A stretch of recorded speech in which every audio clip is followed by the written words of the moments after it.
Peace. You coolin' with the Completist. And yes, today we gonna get into Ryse, Son of Rome, man. Listen, it's a 2013 third-person action adventure game developed by Crytek, published by Microsoft Studios. You know, that's Xbox's home. You know, the setting is basically in the alternate timeline version of ancient Rome. It has some historical references, but overall, it didn't happen. But the story, in my opinion, was risky and it was going somewhere. All right, the main character, his name is Marius Titus. You know what I'm saying? He becomes a leader of the Roman legion, but he was, when you first start, he was basically just a recruit. So you know, you got a ways to go. You got a ways to upgrade your player. There are many different executions. The mechanics of gaming style, I said this before, that it is basically straight from God of War 4 and 5. They took the mechanics from this game and created 4 and 5. Now, mind you, I'm not mad about that at all because they're not making a sequel to this, so why not? But that just says a lot, you know what I'm saying, about Xbox games. You know, even though they don't have the greatest exclusives, they still have some of the top sales in gaming. They still have some of the best games on their platform, period. You know what I mean? And this is one of them. This was a great action game, and I really was disappointed in the fact that they weren't making a sequel. But then again, like I said before, I understand because the way the story was fleshed out, you know, there really is no need for them. But there's a lot of games, you know, that's been made that don't technically need a sequel. They're about to make a Last of Us 3 video game. We don't need that by technicality, but you get my point. You know, Xbox Game Studios, you know, the levels, know what I mean, the graphics, and mind you, I'm played this again, and they have definitely upped the graphics and, you know, the details in this game since 2013. That was almost it was a decade ago, but the game still felt new.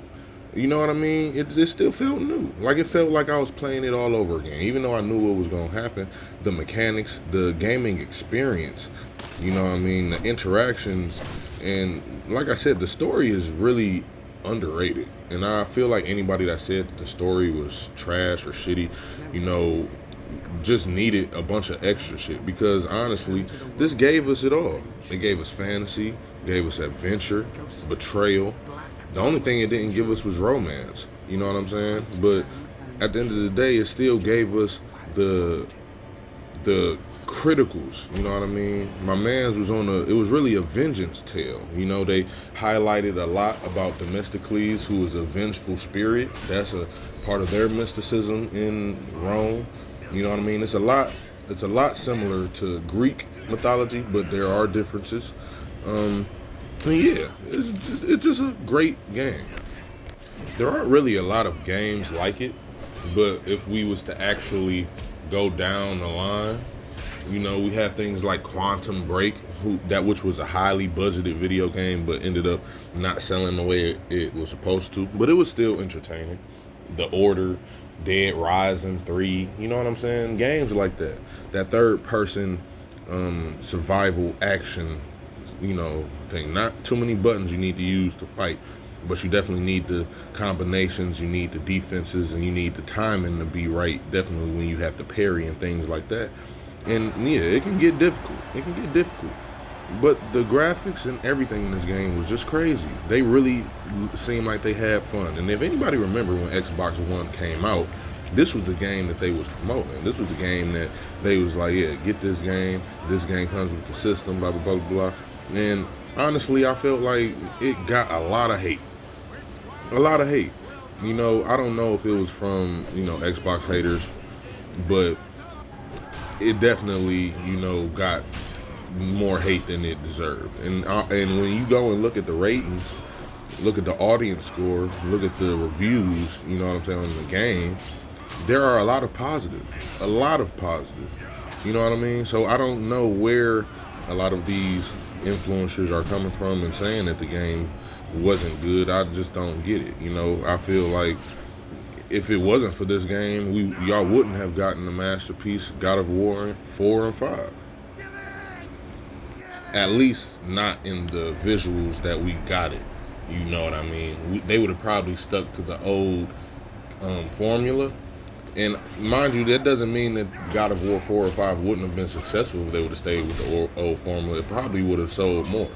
But you feel what I'm saying? It's still a fact. You know what I mean? How could a game suck if a masterpiece of a game took some concepts and aspects from the game that y'all claim sucks? You know, doesn't make sense to me. And this game is really about combinations. You know, you don't have to pick up any loot except all you really do have to pick up is arrows. I mean, not arrows, spears. You know, that's the only thing that you get to pick up. There's no looting. There is nothing that you can grab to fill your health gauge. There's nothing that you can grab to fill your XP points except for combinations. Everything on this game that you achieve is because of your combinations and your timing, abilities, whether it's good or bad. Crytek, Crytek still owns the IP, so there still is room to be had. They could do anything with it, like sell it, or even come out with another sequel. I mean, come out with a sequel of the game. But they've put their focus kind of on Crisis. And the thing is that the game didn't sell well, so that's really the reason why there isn't a sequel, because like I said, it didn't sell that well. But the audience score and everything is great. The reviews great. I really think people should revisit this game, and just understand the fun that could have been had. It had a multiplayer mode, which was fun. You could fight in the gladiator arena. You know what I mean? It was a fun game. You know what I'm saying? It had a lot of potential. And it focused a lot on just ancient warfare in general, not just the fact that it's ancient Greek warfare, just warfare in general. You fight multiple nations in this game. You know what I mean? Supposedly there also was other things happening behind the scenes at Crytek that hasn't really been clarified, but we all can understand that in business.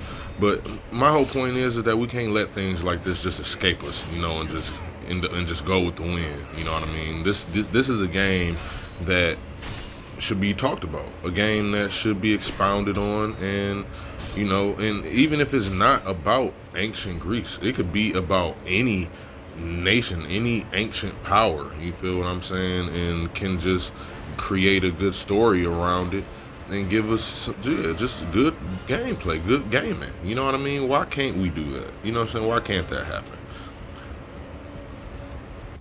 But the story was great, man. I really did. I like the fact that they added the gods, especially when it came to warfare, and things like that. A lot of cultures believe that a lot of the wars and things that happened were ignited or were being manipulated by the gods. A lot of cultures believe that. So, I love the fact that they kept it in reality, but still dip back and forth within the mysticism, man. It's all great. All in all, I give the game a great 8 out of 10. This is Completist approved. Go check this out, man. Revisit it, man. You won't be disappointed. It's free. Boop.